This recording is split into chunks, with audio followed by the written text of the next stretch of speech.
আমি মোটামুটি হচ্ছে আমাদের জলঢাকা উপজেলার সব সেন্টারে ঘোরা শুরু করেছি। এখন আমি এসেছি চিরাভেজা বলনায়। তো এখানে আমরা যেটা দেখতেছি ভোটার উপস্থিতি মোটামুটি আলহামদুলিল্লাহ ব্যাপক, হ্যাঁ?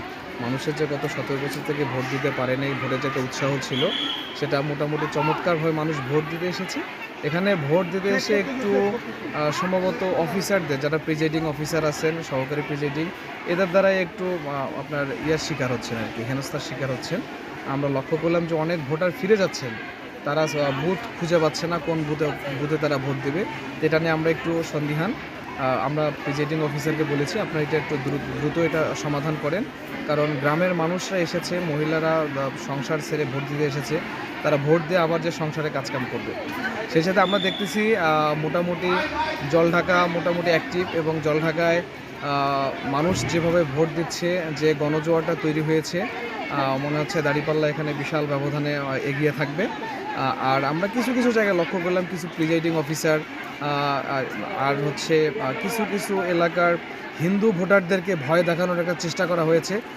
আমরা দেখেছি ওই হিন্দুদের যিনি হচ্ছেন একজন পুরোহিত থাকেন, অথবা যারা গ্রামের মোড়ল টাইপ থাকেন উনি, এবং মুসলমান দু একজন সঙ্গীকে নিয়ে তারা ভোটারদেরকে ভয় দেখিয়েছেন।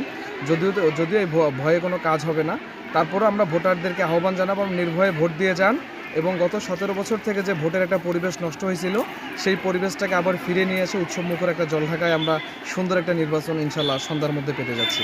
আচ্ছা, এনসিপির কেন্দ্রীয় নেতা হিসাবে এখন আপনারা কি সরকার গঠন করতে যাচ্ছেন? তাহলে সরকার গঠন সেটা আমরা সন্ধ্যার মধ্যে বলতে পারবো, তবে আমরা আশাবাদী এই ১২ দলীয় ঐক্য জোট এবার ব্যাপক একটা পর্যায়ে থাকবে, আর সরকার গঠনের সম্ভাবনা আছে। তবে আমরা দেখেছি আমাদের প্রার্থী, বিশেষ করে হান্নান মাসুদ, আমাদের যে হাতিয়ার হান্নান রয়েছে নোয়াখালী ৬ আসনে, সেই আসনে আমাদের প্রার্থীর ছোট ভাইকে তার বিরোধী পক্ষ যারা ছিল তাকে প্রায় মৃত্যুসজ্জায় নিয়ে চলে গেছে, এবং বিভিন্ন জায়গায় আমাদের প্রার্থীদেরকে হয়রানি করা হচ্ছে, বাধা দেওয়া হচ্ছে ভোট দেওয়াতে। এটা যেন না